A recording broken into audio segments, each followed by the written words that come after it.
சினிமாவின் கவிஞர் நா. முத்துக்குமாரின் 8ஆம் ஆண்டு நினைவு தினம் இன்று. 1975ஆம் ஆண்டு ஜூலை மாதம் 12ஆம் தேதி காஞ்சிபுரம் மாவட்டம் கன்னிகாபுரத்தில் நா. முத்துக்குமார் பிறந்தார். தன்னுடைய 4 வயதில் இவரது தாயை இழந்துள்ளார். இந்த சூழலில் தனிமையை உணர்ந்த அவர் அப்போதில் இருந்து புத்தகங்களை தனது உலகமாக கொண்டுள்ளார்.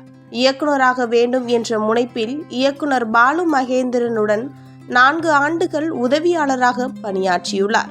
அதன் பிறகு சீமானா இயக்கத்தில் வெளிவந்த வீரநடை படத்தின் மூலம் தமிழ் சினிமாவில் பாடலாசிரியராக அறிமுகமானார். அதன் பிறகு போக்கிரி, அழகிய தமிழ்மகன், சந்திரமுகி, நந்தா, வாரணம் 1000 உட்பட 100க்கும் மேற்பட்ட பாடல்களை இயற்றியுள்ளார். இவரது படைப்புக்கு பிலிப்பர் விருது, தேசிய விருது உட்பட பல விருதுகள் கிடைத்துள்ளது.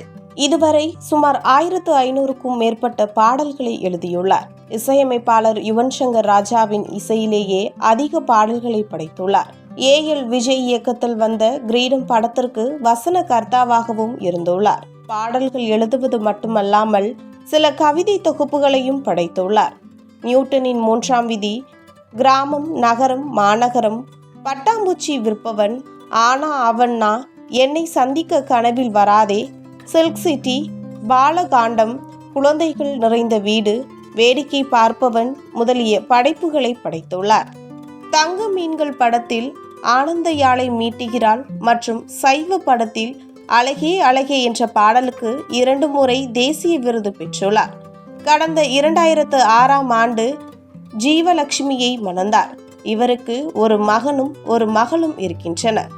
41 வயது நிரம்பிய நா. முத்துக்குமார் கடந்த 2016ஆம் ஆண்டு ஆகஸ்ட் 14ஆம் தேதி மஞ்சள் காமாலை நோயால் பாதிக்கப்பட்டு காலமானார். வாழ்க்கை என்னும் நதி மரணம் என்னும் கடலில் கலக்கும் வரை வெவ்வேறு மேடு பள்ளங்களில் ஓட வேண்டியதாயிருக்கிறது என்று அவர் கற்பனையில் உருவான எண்ணற்ற பாடல்கள் வழியே நம்முள் இன்னும் வாழ்ந்து கொண்டிருக்கிறார் இந்த காஞ்சிபுரத்து கம்பன் நா. முத்துக்குமார்.